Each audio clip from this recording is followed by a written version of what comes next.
O que Paulo estava combatendo no primeiro tempo de seus dias? Falsos ensinos escatológicos que afirmavam que o dia do Senhor já tinha chegado.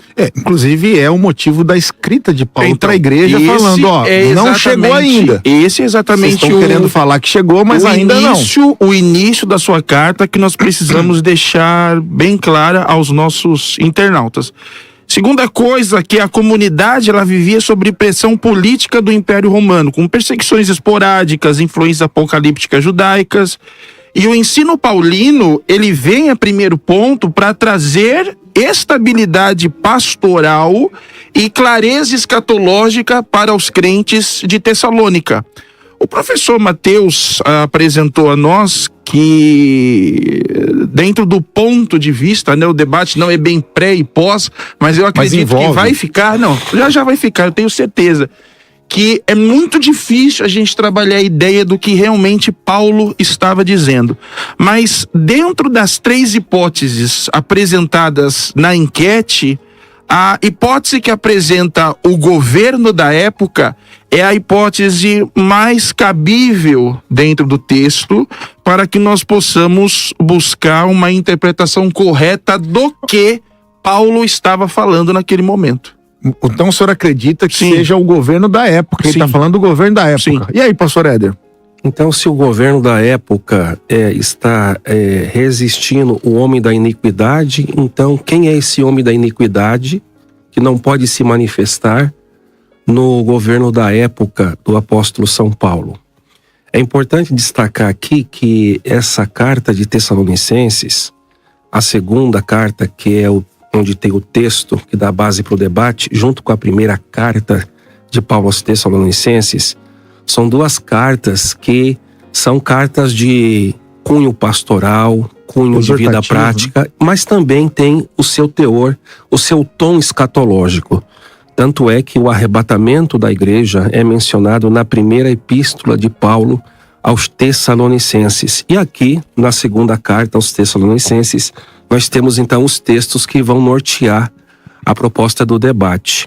Eu entendo que o governo da época, ele não é o elemento de resistência para o homem da iniquidade, porque aí nós teríamos que trabalhar com um conceito um pouco mais avançado de establishment. Quando eu falo establishment, eu estou falando da nova ordem mundial, que é comandada por uma elite de pessoas que impactam de forma influente em vários segmentos da sociedade. Coordenam tudo, né? Economia, educação, cultura, educação, política. E o líder maior desse establishment, que será o homem da iniquidade, isto é, o anticristo, ele ainda não se manifestou até o presente momento. Então, por esta razão, nós defendemos o posicionamento que quem está resistindo não é o governo da época, mas o Espírito Santo através da Igreja de Cristo. Até porque o governo, ele vai querer a implementação desse líder. Fica difícil fazer essa conexão do governo, seja da época de Paulo ou da época dos dias contemporâneos, porque o governo está estabelecido dentro de uma ordem, né, seja no sistema capitalista ou socialista, que é o establishment, né? E esse establishment, ele é governado não pelo prefeito da cidade, nem pelo governador do estado, e nem pelo presidente da república, mas pelas pessoas que sentam à mesa e colocam a pauta daquilo que vai ser debatido nos mais diferentes órgãos da sociedade. Isso a nível mundial. Isso a nível mundial. E claro, tem a sua reverberação em cada país, em cada nação. Alguns mais adiantados, outros menos, mas tudo isso está sendo implementado. Então, se o homem da iniquidade faz parte deste governo, então nós temos uma dificuldade de fazer essa conexão. Por isso que eu defendo aqui o posicionamento que o Espírito Santo de Deus, através da igreja, é um instrumento divino para a resistência dessa manifestação do anticristo, pois ele só se manifestará exatamente depois do arrebatamento da igreja. Uma colocação também aqui, pastor Emerson, que aí o governo é como se dependesse de ações humanas, né? E diminuísse a questão espiritual, a dimensão espiritual aqui. Então, depende de uma pessoa, depende de um homem e diminui a questão espiritual. Mas, pastor Mateus, o seu posicionamento com relação a essa escrita do texto que Paulo coloca, o que ou quem, ele coloca, pode ser coisa ou pode ser pessoa, e ele insere no texto, onde o senhor se baseou, a questão do mistério. Ele trata ali uma questão pastoral, dizendo, ainda não se manifestou, calma, mas eu não vou revelar a vocês para que vocês não fiquem criando especulações. É isso que o senhor acredita?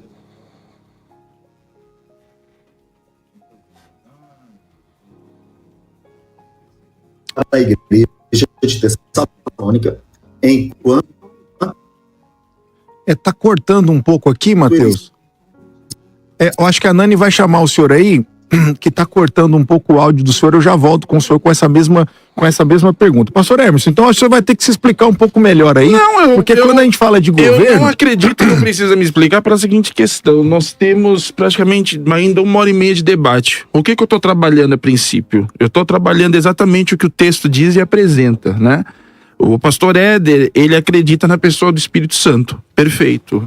Se eu concordasse 100% com ele, eu acredito que já nem existiria a questão do debate. Então, de maneira tranquila e bem sucinta... Mas o porquê que o senhor acredita que seja o porquê governo? Eu acredito por causa de 2 termos que nós temos aqui. O primeiro dele é tokateron, tá?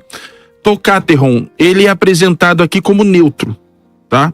O segundo deles é o rokateron, que diz aquele que impede. Tokateron é o que impede, tá? Ele está no neutro.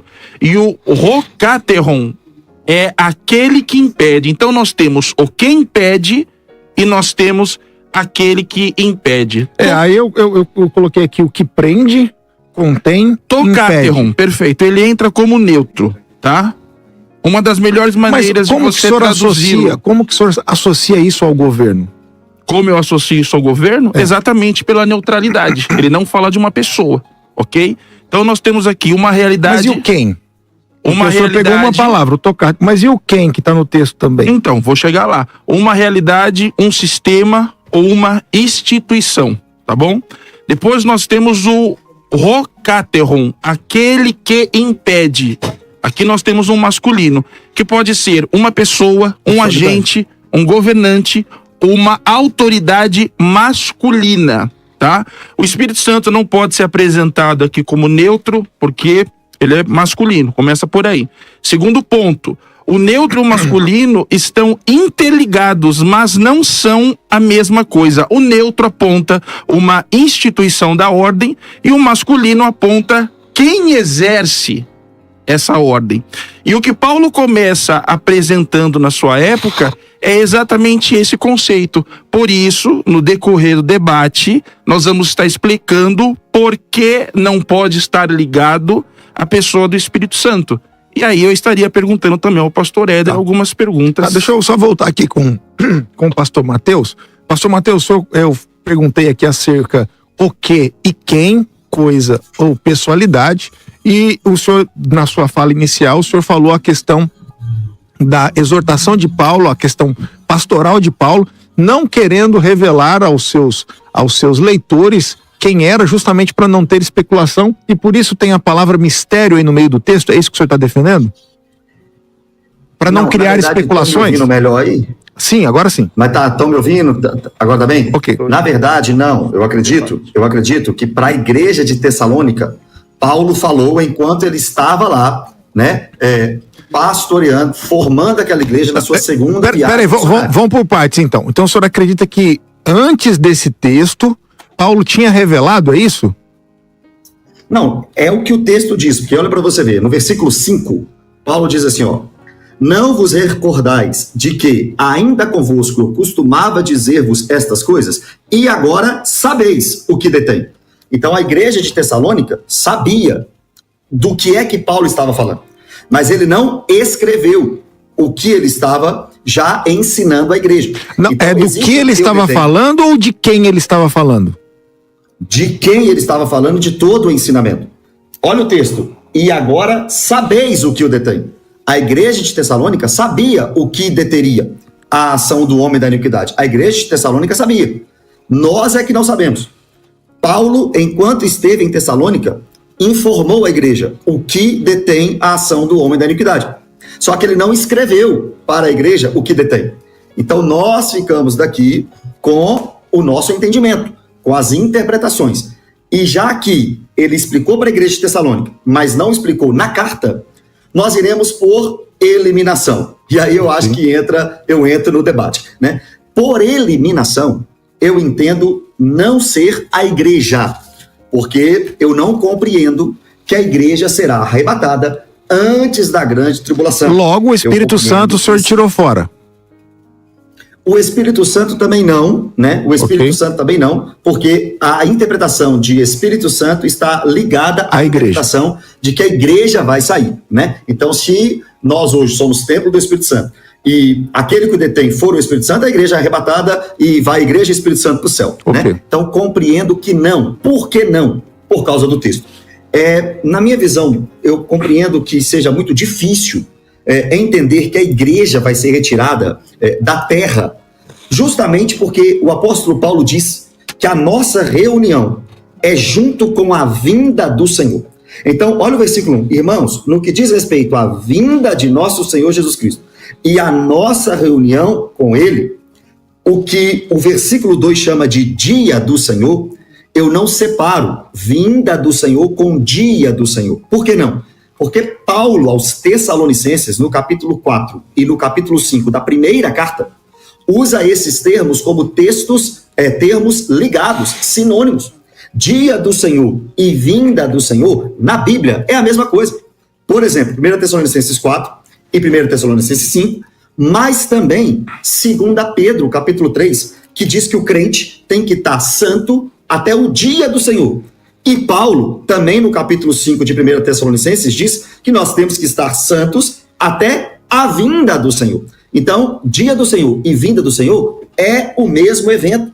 E Paulo diz que a nossa reunião com ele é na vinda do Senhor. Aí, no versículo 3, ele diz: ninguém de nenhum modo vos engane, porque isso, o dia do Senhor, a nossa reunião com ele, não acontecerá sem que primeiro venha a apostasia e seja revelado o homem da iniquidade.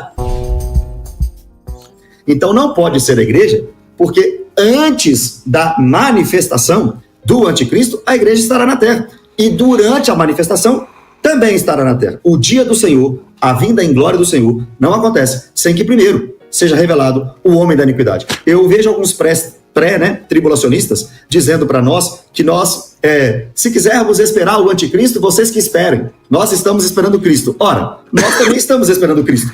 Mas todos aqueles que estão esperando Cristo estão esperando os sinais da sua vinda. A guerra, rumor de guerra, epidemia, fome, todos estão esperando isso. São sinais. E dentre os sinais da vinda de Cristo, a manifestação do anticristo. Entendi. Pastor Éder, olha, segundo o posicionamento do pastor Mateus aqui, na pesquisa que eu fiz, eu encontrei algumas coisas dizendo que a igreja de Tessalônica, ela estava passando por perseguições, e por causa dessa perseguição, ela criou uma expectativa escatológica acerca do assunto, e aí começou a rumores e boatos que afirmavam que esse dia do Senhor, que o pastor Mateus está dizendo, já havia acontecido. E aí Paulo escreve essa carta para corrigir esse erro, consolar e instruir. Na verdade, a escrita de Paulo era justamente para corrigir o que estavam falando lá em Tessalônica, indo na contramão do que o pastor Mateus disse aqui, que eles já sabiam quem era esse impedidor. No que o senhor acredita? Na versão que ele está dizendo ou nisso que eu estou colocando aqui para o senhor? Eles sabiam ou não sabiam? Ou eles sabiam e as pessoas novas não sabiam e começaram a criar expectativas erradas? Obrigado pela pergunta, pastor. É muito difícil nós afirmarmos categoricamente que os crentes tessalonicenses, eles sabiam ou não sabiam, porque a gente começa a trabalhar na base da conjectura. O que nós podemos dizer assim com muita cautela e com muito pé no chão é que os problemas em Tessalônica, na comunidade cristã em Tessalônica, para Paulo trazer um pouco mais de debate escatológico nessa carta, é que a igreja de Tessalônica estava com o problema da questão dos mortos, os irmãos que morriam no Senhor, e eles precisavam de uma orientação doutrinária de Paulo sobre a questão do estado intermediário. Que é outro assunto complicadíssimo. Então, esse é um ponto. O outro ponto é que A questão da vinda do Senhor, pregada e ensinada por Paulo aos Tessalonicenses, como as demais igrejas onde Paulo ele desenvolveu as suas atividades missionárias, era sempre uma pregação a respeito de uma vinda iminente. E por causa disto, crentes tessalonicenses, uma boa parte deles, começaram a perder o sentido da vida nas atividades seculares. Olha só. Inclusive em Atos vai falar que eles vendiam tudo e depositavam aos pés porque acreditavam que seria já, né? Esse é um problema da Igreja Mãe de Jerusalém, que fez essas doações de forma bem assim liberal, e esse problema depois vai impactar quando Paulo escreve na carta aos Coríntios sobre uma necessidade de coletas para suprir as necessidades da Igreja Mãe que estava pobre. Olha só, contraponto, né? E agora o problema se repete em Tessalônica, porque como Paulo está ensinando que Cristo virá, e eles estão, os tessalonicenses, aguardando a vinda do Senhor, eles estão numa zona de conforto e alguns não estão querendo trabalhar. A ponto de Paulo dar uma doutrina lá, ó.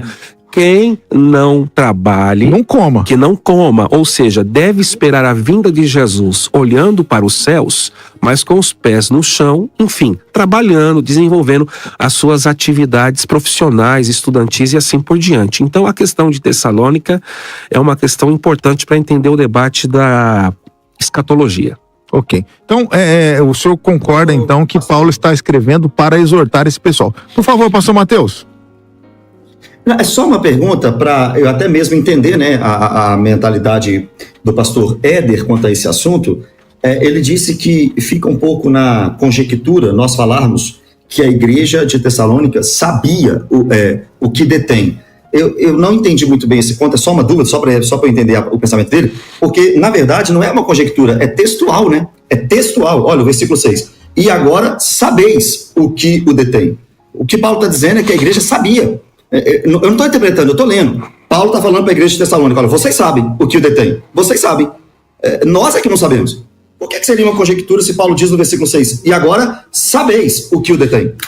E aí, pastor Éder, uma pergunta direta aí ao senhor. Uma pergunta direta, obrigado pela pergunta, pastor Mateus. No que diz respeito aqui ao mistério da iniquidade, ok?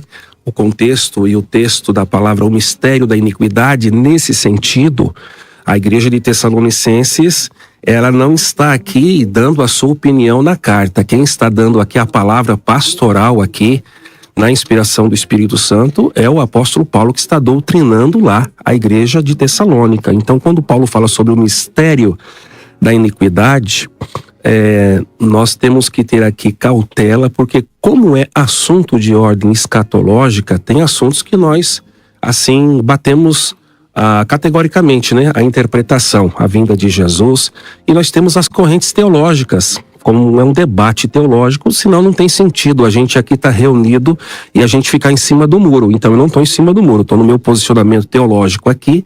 Então é nesse sentido da questão do mistério da iniquidade que a gente pode avançar um pouquinho mais durante o debate, especialmente quando a gente trabalhar sobre a questão do homem da iniquidade, o anticristo. Olha só, pastor Emerson, eu quero chamar o senhor aqui, que pelo que eu entendi aqui, nós temos 3 versões, 3 posicionamentos completamente diferentes. O senhor, pastor Éder, é Espírito Santo pela igreja, pastor Mateus fala aqui da questão de Paulo... É difícil entender, né? Difícil entender e tal. E o senhor fala que é o governo... Textualmente... Não, o senhor está correndo, pastor Cigarelli. Não, eu não tô correndo. A grande questão é que um texto tão difícil quanto esse, você precisa trabalhar o texto e precisa trabalhar o método diacrônico, que é quando Paulo escreve aos Tessalonicenses. Então vamos lá. Então parece... A pergunta é, o texto está apontando para uma pessoa, um governo, um líder... E como que hoje a gente pode nessa linha aqui, continuar nessa linha? O texto trabalha assim, ó, tá? Trabalha assim. Alguém que impede, tocateron, o versículo 6, tá? Fala de um artigo neutro, perfeito? Depois nós temos alguém impede, rocateron, já fala de uma pessoa de autoridade masculina, ok? Terceiro, até ser removido. Vamos parar aqui. Até ser removido, nós pós-tribulacionistas não acreditamos que o Espírito Santo ele será removido no momento da grande tribulação. Porque a igreja, ela atravessa a grande tribulação. Sendo assim, não pode ser a pessoa do Espírito Santo que será removida para que o anticristo venha se manifestar. Então o iníquo será revelado. Então, bora. A pergunta é aqui, tanto para o senhor quanto para o pastor Mateus. Se o iníquo vai ser revelado, algo o detém. Então, e o que o detém não vai o deter mais. Então, no caso do senhor, é o governo. No caso Isso é uma das possibilidades apresentadas aqui pelo senhor. Então, vamos colocar aqui a questão da igreja e do pós-tribulacionismo e do pré. Como que o senhor mede essa ida da igreja para o céu, a festa ali, as bodas do Cordeiro? Como que o senhor mede esse tempo, esse lapso temporal, vai e volta, é simultâneo, é rápido, enquanto isso o iníquo está aqui, o iníquo já parou? Como é que é? Como é que é, pastor Mateus? Como é que porque assim, veja bem, nós temos dificuldade em não colocar na linha do tempo. Eu só quero deixar um único ponto para vocês. Em qual lugar do Novo Testamento a pessoa do Espírito Santo é tratada em artigo neutro? Nenhuma. Tá? Esse é o primeiro ponto que nós precisamos entender. Ele não é tratado no neutro. Ok? Esse é o primeiro ponto. Segundo ponto, eu sinceramente estou muito concentrado a entender esse texto, por isso que eu estou trabalhando ele devagar. Mas no pensamento, se eu vou falar de bodas, a gente pode marcar até um outro debate. Mas no pensamento pós-tribulacionista, a igreja atravessa a grande tribulação e o Espírito Santo não é retirado da terra. Eu entendi isso. Eu só quero entender, pastor Mateus, vamos pensar aqui. Porque eu quero fazer uma pergunta pro senhor, bem rápida. Não, eu quero só entender o lado tempo. Essa doutrina de que o Espírito Santo será removido, qual é o texto bíblico que nós temos para apresentar? Você conhece algum, Mateus? De que o Espírito Santo será removido? Nenhum. Isso aí foi algo que começou a se manifestar nos anos 70, anos 80 e acabou se tornando uma crendice popular. Mas um texto claro que o Espírito Santo será removido, nós não encontramos nas páginas do Novo Testamento. A minha pergunta, pastor Mateus, para o senhor, que é defensor do pós também, por exemplo, a grande tribulação se inicia, o iníquo é manifestado. A igreja está aqui na visão do senhor, o Espírito Santo está com a igreja. Então, quando o dia do Senhor acontece, baseado no que o senhor falou aqui, o dia do Senhor, que é o arrebatamento dos vivos, ou a ressurreição dos mortos. Então, quando isso acontece, o iníquo continua aqui atuando? E quando que Jesus volta, então, com a sua igreja já galardoada, premiada, como diz lá o texto? Como que é essa questão temporal aí? Ou não existe? Olha que interessante, eu vou responder a sua pergunta, mas só falar duas coisinhas sobre os pontos aí levantados. Se a igreja é o que o detém, né? Se a igreja é o que detém, e o nosso irmão está falando muito bem do grego aí, que está no neutro, o Espírito Santo, segundo o Sicarelli disse, não é apresentado no Novo Testamento como artigo neutro, né? Não tem antecipado uma palavra neutra para o Espírito, não tem. Também não tem antecipado para a igreja um artigo neutro. Então, nós começamos por aí. Não tem neutro nem para a igreja, nem para o Espírito Santo. Segundo, eu já ouvi muitos pré-tribulacionistas, né, dizendo que haverá pessoas pregando durante a grande tribulação e conversões acontecendo. Mas se o Espírito Santo não estará atuando na igreja, quem vai convencer da justiça, do pecado e do juízo na grande tribulação, se a Bíblia diz que é o Espírito Santo que convence? É impossível ter conversão sem a ação do Espírito Santo. Então, se o Espírito Santo não estará aqui, como pessoas vão converter, né? Ouvir a mensagem e ser confirmada a mensagem? Agora eu entro na sua pergunta, meu querido, sobre a igreja. Olha que interessante. Nós temos uma possibilidade, vou dizer assim, para entender que a igreja, antes da tribulação, vai ser arrebatada e vai ficar lá no céu. Alguns dizem, né? 7 anos. Como o Sicarelli disse, não tem texto bíblico para isso. Não tem. O que as pessoas entendem é que a 70ª semana de Daniel ainda vai se cumprir para os judeus. Então, durante esses 7 anos, a igreja estará na grande tribulação. Olha, é uma interpretação, não é um texto bíblico. Eu tenho um texto bíblico garantindo que Jesus Cristo vem depois da grande tribulação. Mateus, capítulo 24, a partir do versículo 29. E a ideia da igreja ir para o céu e ficar lá 7 anos não aparece nem no capítulo 4 de 1 Tessalonicenses. Olha o que diz o único texto claro sobre arrebatamento. Nós temos várias inferências na Bíblia sobre arrebatamento. Várias inferências. Mas o único texto claro sobre o arrebatamento é 1 Tessalonicenses 4. Eu vou ler uma parte desse texto para ver se a igreja vai para o céu depois do arrebatamento, ficar lá 7 anos. Olha o que o texto diz. Larguem os pressupostos, fiquem com o texto. Olha lá. Porquanto o Senhor mesmo, dada a sua palavra de ordem, ouvida a voz do arcanjo, ressoada a trombeta de Deus, isso é 1 Tessalonicenses 4,16. Descerá dos céus e os mortos em Cristo ressuscitarão primeiro. Depois nós, os vivos, os que ficarmos, seremos arrebatados juntamente com eles entre nuvens, para o encontro com o Senhor nos ares. E assim estaremos para sempre com o Senhor. O texto diz que depois do arrebatamento, a gente fica para sempre com o Senhor. Não diz que vai para o céu, fica lá 7 anos. Não diz isso. Pastor Éder, aqui o senhor perguntou de texto, tem o texto onde fala dos martírios da grande tribulação. Mas, por favor, pastor Éder. Eu queria destacar algumas questões aqui sobre... Porque a gente abriu aqui 70 semanas de Daniel, 7 anos, e aí seria interessante um outro debate para a gente focar somente na 70ª semana, porque 2 horas não vai ser suficiente. A gente estuda no seminário isso há muitos anos. Bem verdade. E a gente fica mais focado no tema do iníquo, para a gente não fugir. Então vou fazer a mesma pergunta para o senhor ali. Onde o pastor Mateus defendeu ali a visão dele, que não há essa subida da igreja junto com o Espírito Santo e o iníquo fica aqui. Como que o senhor vê isso? Ele colocou que a visão pré-tribulacionista, a igreja vai subir e o iníquo vai atuar aqui, onde haverá pregação e tal. Então como que o senhor vê isso? Esse tempo é 7 anos mesmo? O iníquo vai ter 7 anos para trabalhar ou não? Isso é variável? Como que o senhor pensa? Esses 7 anos é o assunto da 70ª semana de Daniel, que a gente precisa trabalhar num outro debate. Mas, obrigado pela pergunta, eu preciso pontuar aqui a questão do Espírito Santo, porque foram ditas várias coisas aqui pelos meus colegas. Então, até olhando aqui para a câmera, queridos internautas, como pentecostal clássico aqui, pré-tribulacionista, a igreja será arrebatada, mas o Espírito Santo permanecerá aqui na grande tribulação. Eu acho que nesse sentido nós estamos de comum acordo.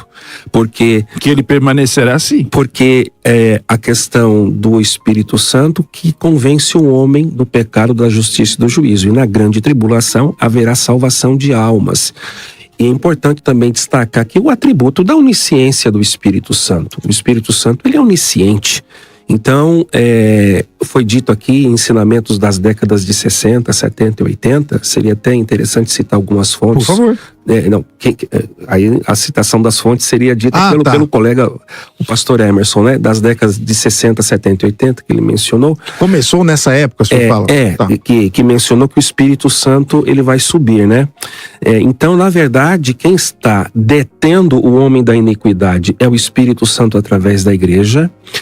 A igreja sobe no arrebatamento, começa a grande tribulação, este homem da iniquidade, que é o anticristo, se manifestará aqui na face da terra, mas o Espírito Santo permanecerá aqui na grande tribulação, porque a proclamação do evangelho, pastor Jonas, ela está para além do arrebatamento da igreja. Isso significa que depois do arrebatamento da igreja, por ocasião da grande tribulação, a pregação da palavra de Deus, ela permanecerá nesse período tribulacional e o Espírito Santo estará, sim, agindo e convencendo o homem do pecado, da justiça e do juízo. Então,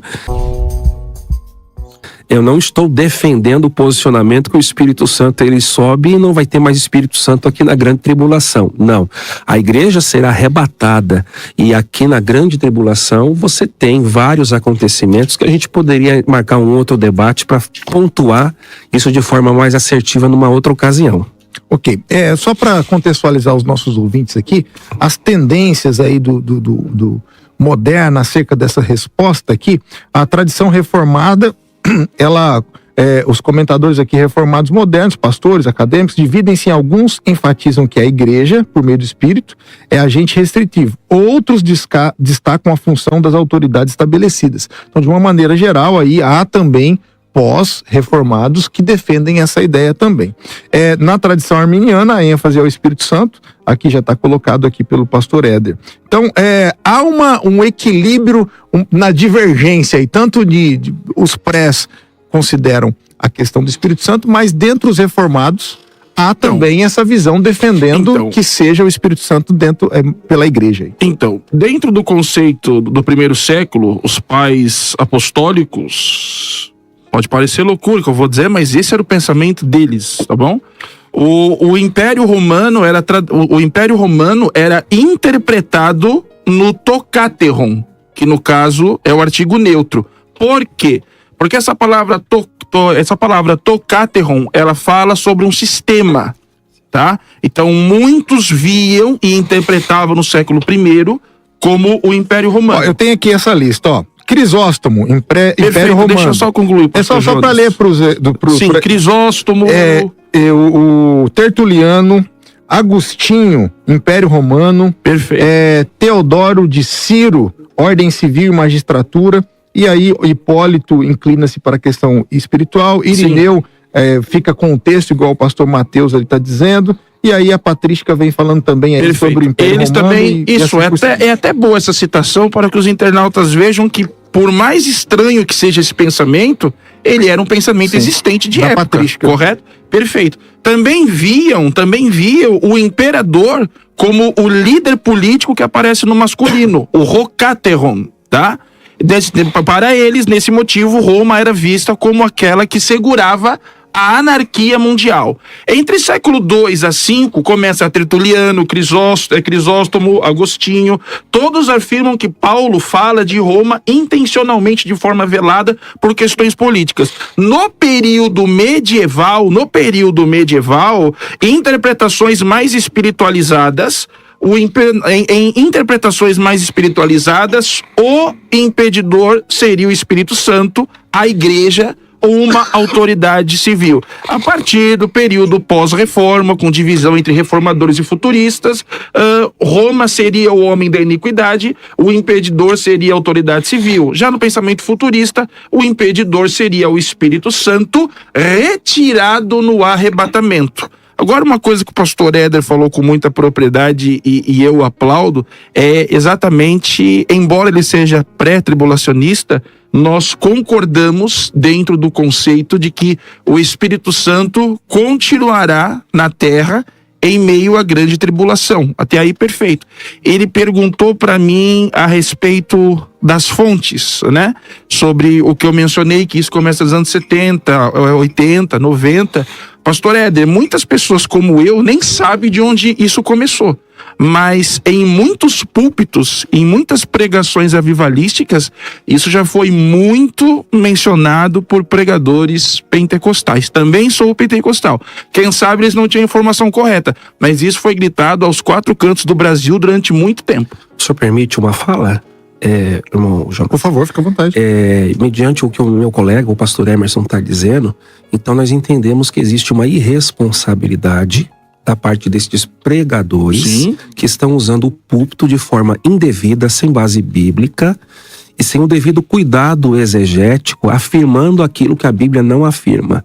Eu sou pentecostal, mas eu não posso fechar os meus olhos para as questões de erros que acontecem, especialmente quando se afirma numa pregação, num ensinamento, aquilo que a Bíblia não afirma. E como hoje no debate o tema é escatologia, nós precisamos com muita claridade aqui no debate dizer aos internautas que os nossos colegas pastores Mateus, Emerson, defendem o posicionamento pós-tribulacionista.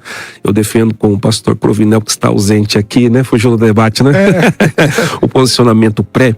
A escatologia, ela tem a sua grande relevância na teologia sistemática, nos estudos teológicos, mas não é uma doutrina central. A doutrina central que vai caracterizar seitas e heresias é quando algum movimento religioso não está em concordância com a cristologia. Então, se nós tivéssemos aqui um debate com alguém negando a divindade de Jesus, não é? E a sua encarnação, o verbo que se fez carne, então estaria caracterizado aqui no debate que teríamos aqui hereges na mesa. Não é o caso. Então, o meu respeito aos colegas pós-tribulacionistas, cada um defendendo o seu posicionamento. E é importante dizer isso aos internautas, que que o objetivo do debate é produzir o conhecimento, e nós estamos aqui trabalhando com um senso crítico aqui, para a gente não cometer essas gafes de alguns pregadores, como disse de forma muito bem assertiva o pastor Emerson, né? Foram irresponsáveis pregando e dizendo que o Espírito Santo não estará aqui. Ora, se ele não estará aqui, então quem vai convencer a humanidade da salvação, se é o Espírito Santo que convence? Esse papel, não é? Aqui. Pastor Mateus, uma pergunta aqui ao senhor.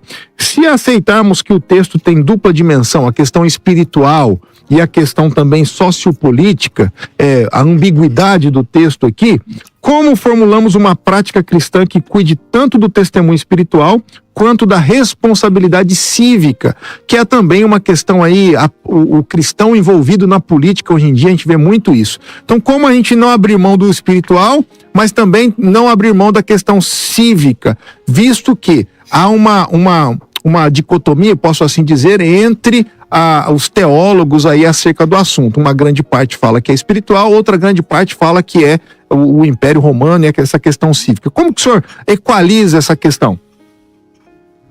Na verdade, eu estava com... Depois, deixa eu só fazer algumas perguntinhas para o pré-tribulacionista. Vai lá. Né?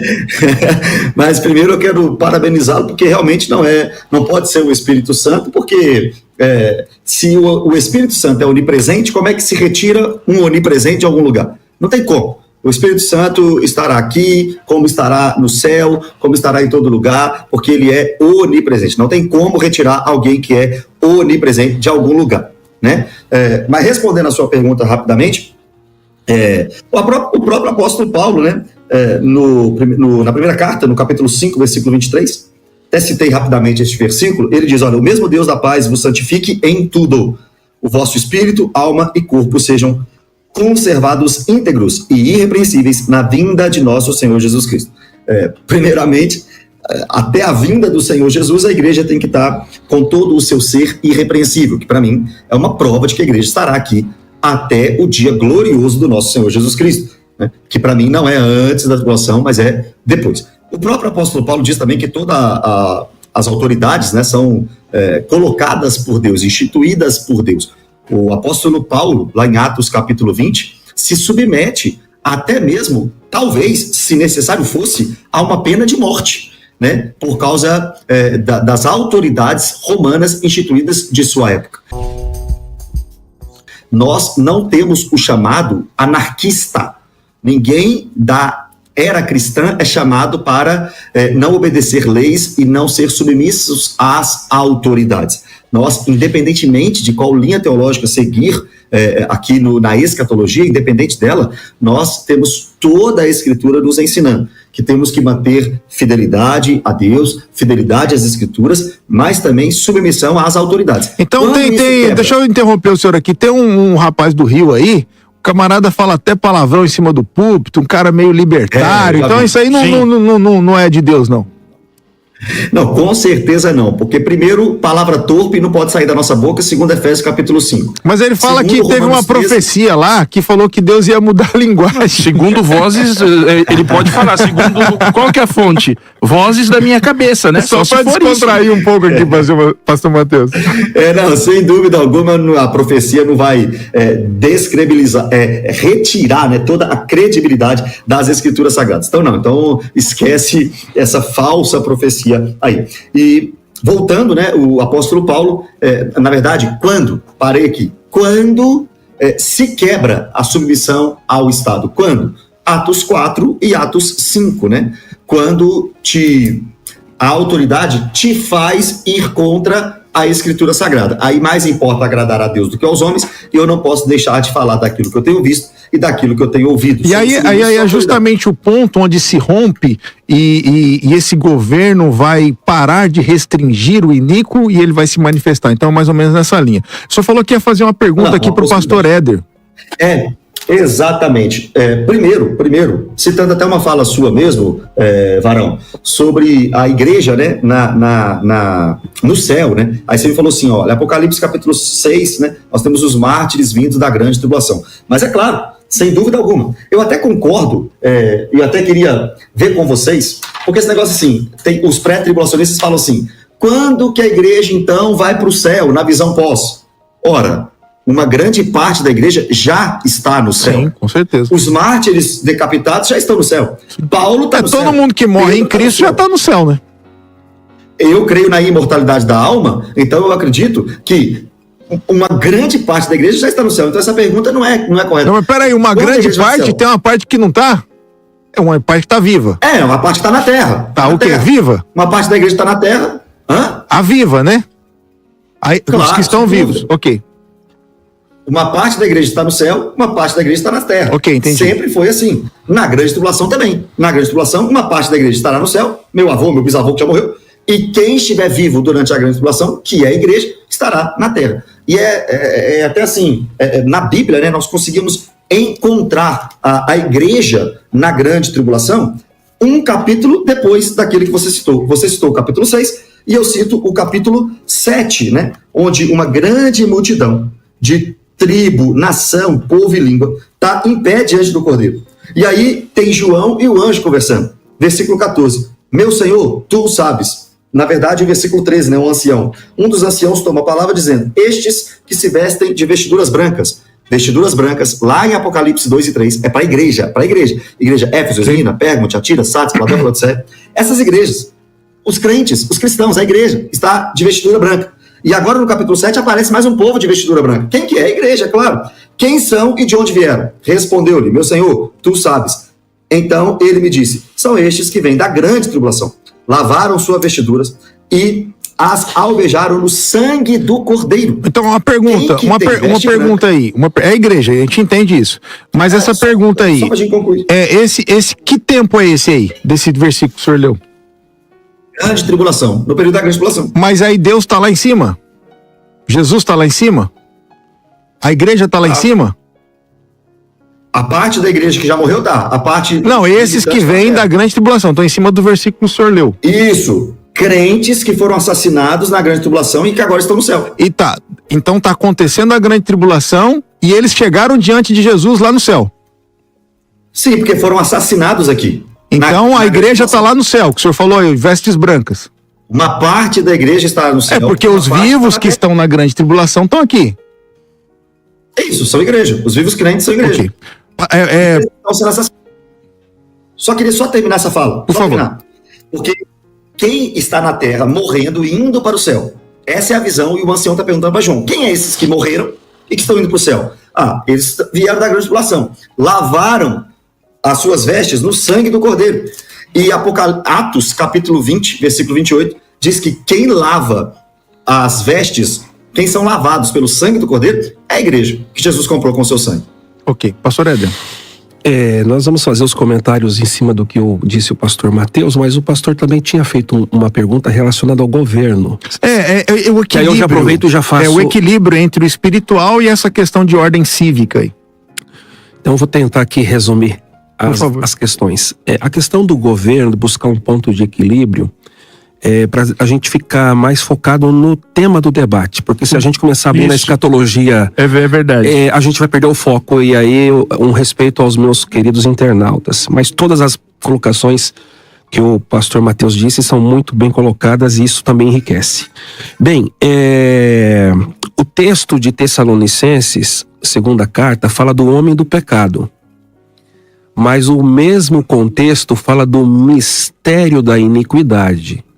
Então nós temos ali a pessoa física, alguém com, se for aqui no Brasil... A materialização... se for aqui no Brasil, alguém com o seu CPF, né? Eu pensei que você ia citar um nome aí, eu fiquei até assustado. A gente não trabalha aqui com a escatologia especulativa. Okay. Isso é uma irresponsabilidade muito grande. Eu pensei que você ia fazer uma brincadeira. Depois sai um corte aí na internet e aí o pessoal cai em cima. Então, o homem da iniquidade é o anticristo. É uma pessoa física de carne e osso. Repete isso aí, porque tem um pessoal aqui no chat falando aqui, ó. O homem da iniquidade é o próprio Satanás. Então o senhor está dizendo que não. O Satanás não é o homem da iniquidade. Então estão dizendo aqui, ó. É o Satanás. Então não é o Satanás. O Satanás não é um ser humano. As pessoas são divididas em 3 categorias. Divinas, a trindade. As angelicais, anjos bons, anjos maus. E aí nos anjos maus tem o chefe da patota, que é o próprio Satanás. E tem aí a humanidade, ok? Então, nesse sentido, temos que já fazer até uma distinção antropológica. Então o homem da iniquidade não é Satanás. Não é Satanás, É um homem. mas ele será um instrumento De Satanás. de Satanás. Isso é importante falar, pastor, porque pelo que eu vi aqui o comentário, a pessoa achando que o iníquo seria Satanás, mas não é. Não é. A gente poderia, num outro debate, falar até sobre uma tríade que acontecerá de forma maligna na grande tribulação, que é o falso profeta, o anticristo e o próprio Satanás. Mas fiquemos aqui na questão do governo. Então, esse homem do pecado, e depois Paulo fala sobre o mistério da iniquidade, algumas versões vêm o homem da iniquidade, não é? Aqui nós temos, então, o governo institucionalizado na liderança de um homem que será o anticristo. E aqui a gente precisa ter os olhos da geopolítica para entender esse problema aqui. Isso é importante. Por quê? Porque o texto fala sobre o mistério da iniquidade já opera. Quando você faz uma leitura de Paulo com a carta joanina, Paulo diz que há muitos espíritos de anticristos. Tá?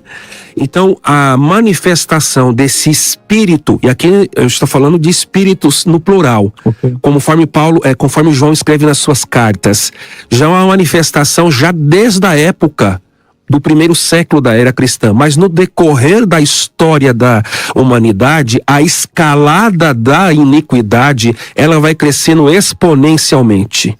E isso vai chegar no seu clímax por ocasião da grande tribulação, quando esse homem da iniquidade for revelado até o momento em que ele está sofrendo uma resistência, e essa resistência é o Espírito Santo através da igreja.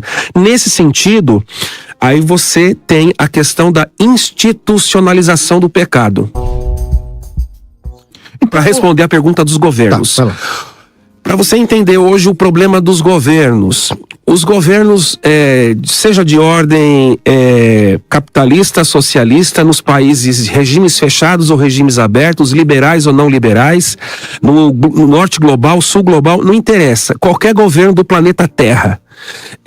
O que está acontecendo na atualidade é um movimento do politicamente correto para a institucionalização do pecado. Eita! Isso significa que a desconstrução daquilo que era entendido como certo, essa desconstrução está sendo legalizada pela institucionalização do pecado. E como é que você vai institucionalizar isso?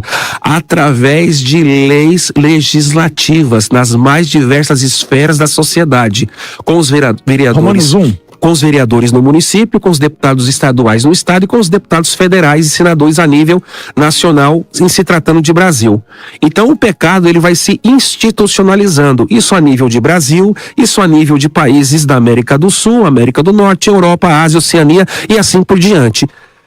Esse contexto todo de institucionalização do pecado vai ganhando escalada com o decorrer dos séculos, e agora no século XXI, no ano de 2025, nós estamos visualizando e vendo coisas que antigamente, na minha época, um pouco mais jovem, nós não víamos isso. E o politicamente correto está aí para fazer o cancelamento, para derrubar o canal do YouTube, enfim. Isso vai ganhar uma proporção de forma exponencial. E isso vai ganhar a cereja do bolo dessa exponencialidade da iniquidade, do mistério da iniquidade, que é esse governo que vai legalizando o pecado apenas quando a igreja for arrebatada. Enquanto o arrebatamento da igreja não acontece, a escalada dessa iniquidade através dos governos tende a crescer em proporções, sabe? Quando a gente faz um pagamento, 30 dias, 60 dias, 90 dias, vai parcelando, até que chegue o momento em que chega o boleto. E o boleto vai chegar quando? Quando a igreja for arrebatada. O Espírito Santo, ele é o agente que fomenta essa força propulsora para a igreja ter essa resistência, porque essa resistência não é porque a igreja ela é toda poderosa por si só. Não, é a força do Espírito Santo na igreja, resistindo à ação deste este homem da iniquidade que é o anticristo, que por enquanto ele não se manifestou. Então essa manifestação será através de governos. Aqui nós temos uma ação geopolítica. Hoje o mundo ele está dividido, nós temos os presidentes, Então enfim. a manifestação é governamental, mas o que restringe é o Espírito Santo. E aí entra um outro ponto que a gente poderia debater numa Eu outra já vou passar área. pro senhor, que é justamente o ponto aí. E aí a gente poderia, no outro debate, debater sobre a questão de como que essa institucionalização do pecado funciona através do sistema. E esse sistema aqui é exatamente a marca da besta, o 666, ok? Aqui, pastor Sicarelli, o que o pastor disse contrapõe completamente o que o senhor está dizendo. O que o senhor está dizendo que é um governo que restringe. Aqui ele está dizendo... o texto. Não, o posicionamento do senhor. Então ele está dizendo aqui que esse governo, o senhor, no caso, o governo restringe. No caso dele, está dizendo não, que o governo vai procurar e ampliar, mas Perfeito, tem alguém dentro do governo que restringe. Vamos lá. Primeira coisa é o seguinte: há dois impedidores. E eu estou analisando o que Paulo escreveu. Dificilmente me custa crer que Paulo teria a mentalidade dos homens do século XXI. Ok? Nós precisamos trabalhar com o texto grego. Tá? O texto grego foi o idioma em que o Novo Testamento foi escrito. Foram as armas e ferramentas que o apóstolo Paulo tinha para aquele momento. Então, a grande questão aqui é tocateron. É neutro. Se é neutro, não pode ser a pessoa do Espírito Santo gramaticalmente falando. Quais são as melhores traduções? Uma força, estrutura ou sistema, provavelmente de ordem civil e política. Essa é a tradução que Tocateron nos oferece. Então, assim, dentro dessa fala do senhor, nós precisamos nos organizar politicamente para restringir esse outro lado. Não, de maneira nenhuma. Eu estou apresentando o que o texto grego apresenta e o que Paulo estava escrevendo aos Tessalonicenses. Depois nós temos Rocateron, que é o masculino, que já fala de uma pessoa. Fala de um representante dessa ordem. Pode ser um governante, pode ser uma autoridade legal ou uma figura politicamente legitimada. O Espírito Santo não é uma pessoa política. O Espírito Santo ele não aparece de forma nenhuma, de forma neutra dentro das Escrituras. Então, tudo isso que o pastor Éder está falando, eu quero deixar uma pergunta para ele para poder entender melhor o raciocínio dele, é excelente. Todavia, o que Paulo está escrevendo aos Tessalonicenses para aquela época não fala da pessoa do Espírito Santo. É mais fácil que o Mateus, cadê o Mateus? É mais fácil que aquilo que o Mateus falou no começo, que é de difícil interpretação, está correto, do que exatamente a gente trabalhar a pessoa do Espírito Santo dentro deste tema.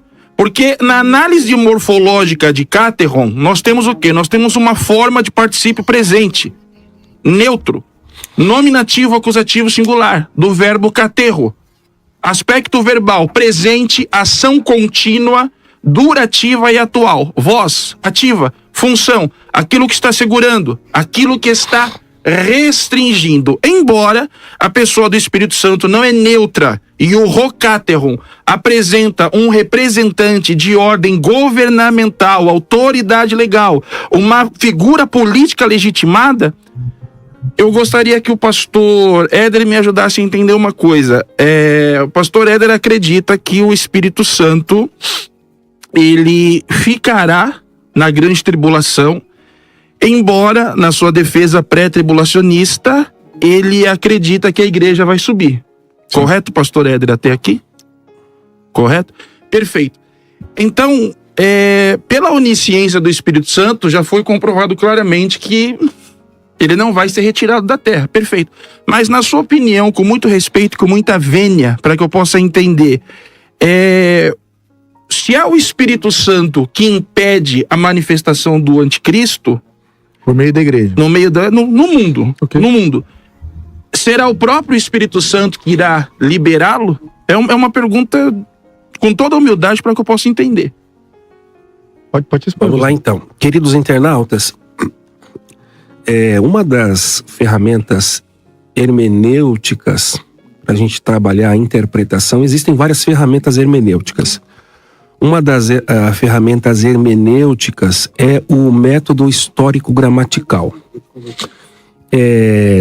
A gente trabalhando aqui a questão exegética do neutro e também do masculino, versículo de número 6. E agora vós sabeis o que eu detei, para que ele seja revelado em seu tempo, porque o mistério da iniquidade já opera. Somente há um que agora resiste até que do caminho seja tirado. O apóstolo Paulo, ele não estava no século 21, mas o Espírito Santo que inspirou Paulo, porque a Escritura é divinamente inspirada por quem? Pelo Paulo ou pelo Espírito Santo que usou o próprio Paulo? Então nós não podemos delimitar as faculdades mentais de Paulo no sentido que, Paulo está no século 21, ele não consegue enxergar o que está no século... Ele está no século I, ele não consegue enxergar o que está no século 21. Ok, mas o Espírito Santo que inspirou ele enxerga, porque o Espírito Santo, ele é Deus.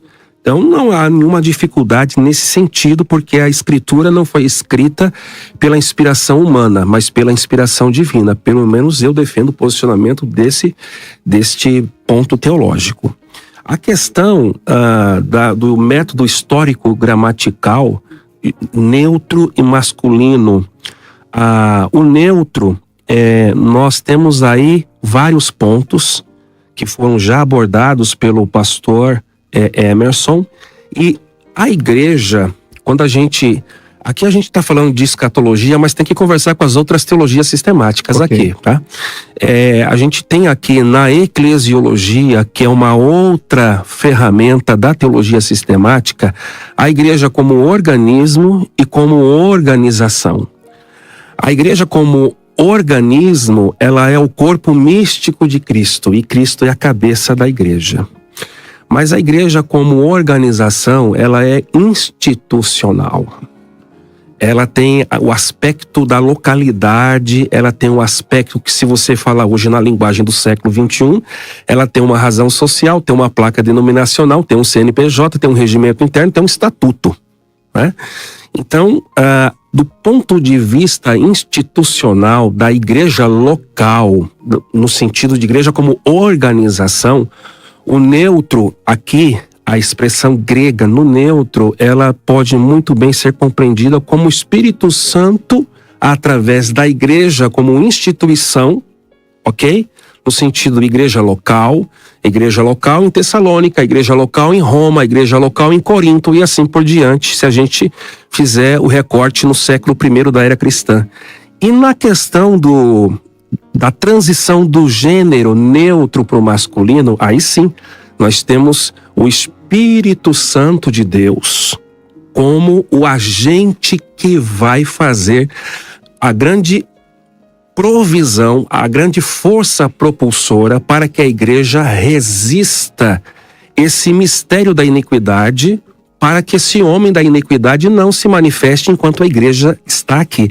Então, trabalhando aqui a questão do método histórico-gramatical, a questão do gênero, do neutro e fazendo a transição para o masculino, isto é muito bom aqui deixar esclarecido. Tá. Agora, é claro, diante da pergunta que o colega fez, se o Espírito de Deus, ele resiste através da igreja a manifestação do homem da iniquidade e a igreja foi arrebatada, então o próprio texto paulino já deixa muito claro que o Espírito Santo de Deus, através da igreja, está resistindo.